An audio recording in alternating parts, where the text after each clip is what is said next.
8 ধারার সমস্যা আছে, তা 8 ধারার সমস্যা ভাঙ্গেন। দেখলাম আল্লাহু আকবার, আশ্চর্যের বিষয়, যারা আমাদের সাথে এখানে দাঁড়িয়ে মানববন্ধন করেছিল ওই সমস্ত ব্যক্তিগুলোর একাংশ ওই এলো অফিসে ব্রোকারের দায়িত্ব পালন করে এই রাস্তার কাজ বন্ধ রেখেছে মাঝখানে দালালি করার জন্য। সম্মানিত উলামায়ে কেরাম, আমি আমার সমস্ত আমিত্বকে আপনাদের পায়ের নিচে দিয়ে আপনাদের পদানত করে কুরআন এবং হাদিসকে ঝান্ডা বানিয়ে আল্লাহ এবং তার রসুলের আদর্শকে পাথেয় করে এই সংসদে ইসলামের কথা বলতে চাই। এজন্য একটা বার আপনাদের কাছে সুযোগ চাচ্ছি, একটা বার সুযোগ চাচ্ছি। আমরা আর বহিরাগত দেখতে চাই না। আমরা এবার তাদেরকে জানিয়ে দিতে চাই, ইসলামী আন্দোলন বাংলাদেশ এবার ময়দানে আছে, রাজপথে আছে।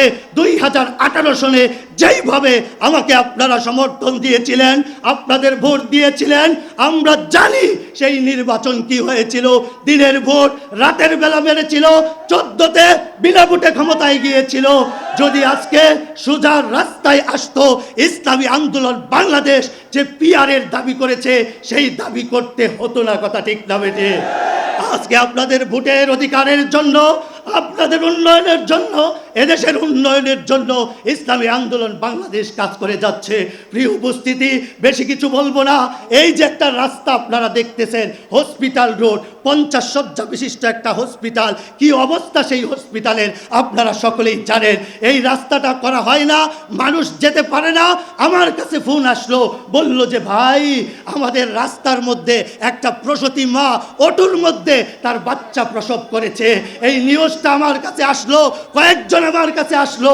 দ্রুত আমরা ডিসি সাহেবের কাছে গিয়েছিলাম। প্রিয় উপস্থিতি, আমি আপনাদের সম্মুখে যেই কথাটা বলতেছিলাম, আজকে এই হসপিটাল রোডটা করার জন্য আমরা বারবার ডিসি সাহেবের কাছে গিয়েছি, আলোচনা করেছি, কিন্তু কোনো সমাধান হয় নাই। এরপর যখন আমরা গণস্বাক্ষর কর্মসূচি গ্রহণ করলাম, তার কাছে আবেদন দিতে শুরু করলাম, তখন একটু টনক লড়েছে। তারপর আমাদেরকে আশ্বস্ত করলো, কিন্তু কোনো কাজ হলো না।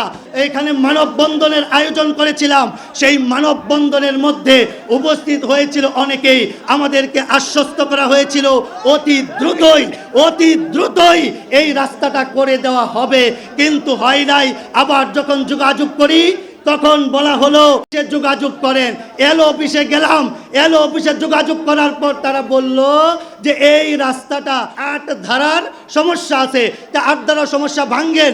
দেখলাম আল্লাহু আকবার, আশ্চর্যের বিষয়, যারা আমাদের সাথে এখানে দাঁড়িয়ে মানববন্ধন করেছিল ওই সমস্ত ব্যক্তিগুলোর একাংশ ওই এলো অফিসে ব্রোকারের দায়িত্ব পালন করে এই রাস্তার কাজ বন্ধ রেখেছে মাঝখানে দালালি করার জন্য।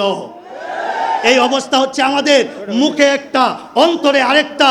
আপনাদেরকে বলতে চাই, আমাদের অন্তরে যা, মুখেও থাকবে তা কাজেও পরিণত করে দেখাতে চাই। এজন্য প্রিয় উপস্থিতি, এই 53 বছরে উলামায়ে কেরামকে একবারও সুযোগ দেন নাই। একটা বার আপনাদের কাছে সুযোগ চাচ্ছি। কেন?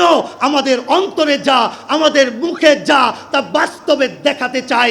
এদেশ থেকে সন্ত্রাস, চাঁদাবাজ, দুর্নীতিবাজ, খুনি, তাদেরকে বিতাড়িত করে শান্তির সমাজ, নবী মুহাম্মদুর রাসূলুল্লাহ সাল্লাল্লাহু আলাইহি ওয়াসাল্লামের আদর্শ, আল্লাহ তাআলার কুরআনের আইন সমাজে বাস্তবায়ন করতে চাই।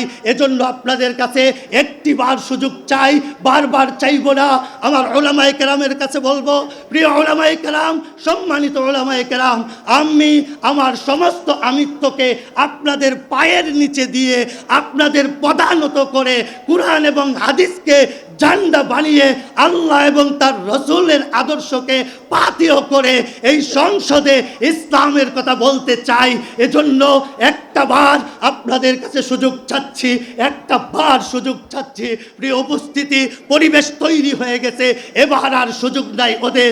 এবার ইসলামের বিজয় হবে, এই ঈশ্বরগঞ্জ থেকে ইসলামের বিজয়ের সূচনা হবে। এজন্য বলেছিলাম, আসুন আমরা সবাই ঐক্যবদ্ধ হয়ে যাই, শুধু ঈশ্বরগঞ্জটাকে পরিবর্তন করি। আমাদেরকে দেখে সারা বাংলাদেশ পরিবর্তিত হবে ইনশাআল্লাহ। নাসরুম মিনাল্লাহি ওয়া ফাতহুন করিব ওয়া বাশশিরিল মুমিনিন। আসসালামু আলাইকুম ওয়া রাহমাতুল্লাহি ওয়া বারাকাতুহু।